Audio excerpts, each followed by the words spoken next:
Systems biology is a young field, and like many young fields, it has many aspects, and it's probing just what it is going to be in the future. Systems biology for us begins usually with large data sets of information. I could call systems biology integrative biology because it integrates the information about life processes, about the many genes that contribute to life processes, about the many functions that contribute to life processes. So systems biology, or integrative biology, or computational biology, as we sometimes call it, because we're often working in the computer, all of those biologies make up the new field of systems biology. Our attempt to integrate information about life processes. Systems biology is a new science because of the information base that we've acquired in the last 10 years. And that's a very different information base than we had when I was a young scientist. When I was growing up in science in the 1970s and 1980s, it was customary to work on one gene, which made one protein, and had a small series of functions.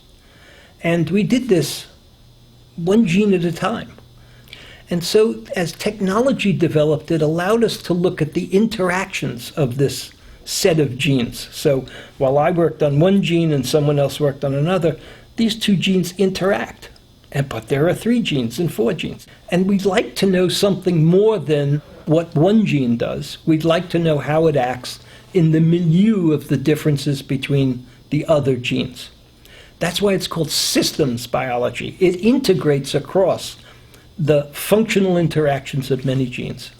The computational skills that I would need to really study this process, to classify it, to categorize it, to put it in the computer in an organized form, and to take it out and quantify the results, right? So begin to test my edges of ability in mathematical skills.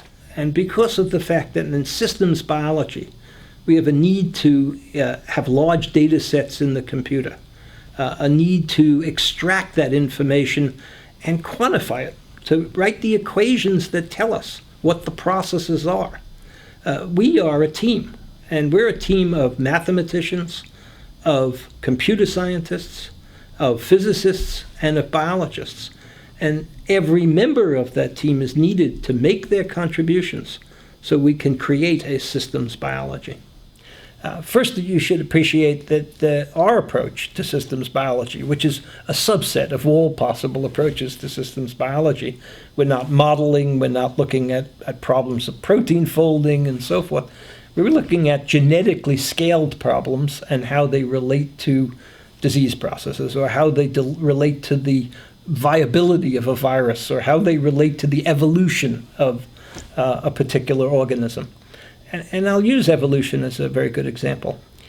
We always begin with large data sets of information, and that, of course, is not assembled here because we have no laboratories here.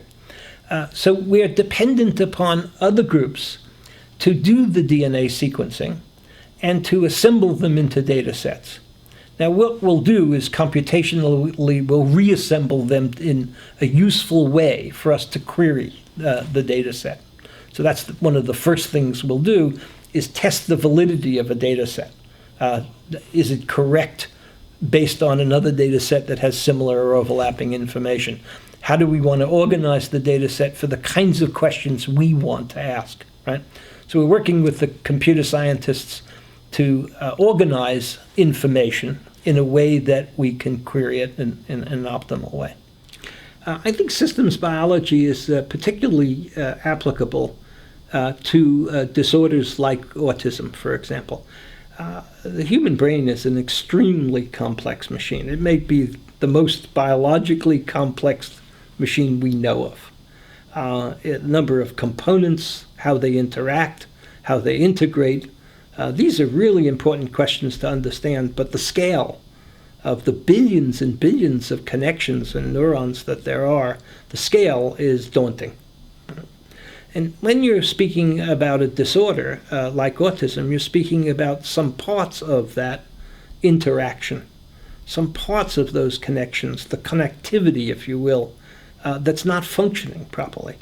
And we'd like to tease that apart and understand it. What we do is we have 22,500 genes in the human being, and we ask how many of those genes could be involved, I mean could be mutated or altered in some functional way, so that the result would be autism. And so we're on a hunt. We're looking for needles in haystacks. Every year, I've been in biology, or every decade, it's probably a good way to put it. Every decade I've been in biology, there has been an announcement at the end of the decade that the next decade will be the decade of the brain. And what by that people mean that we'll begin to understand how the brain functions. And since this has been repeated all 4 decades of my life in biology, you can tell that we haven't had the decade of the brain yet.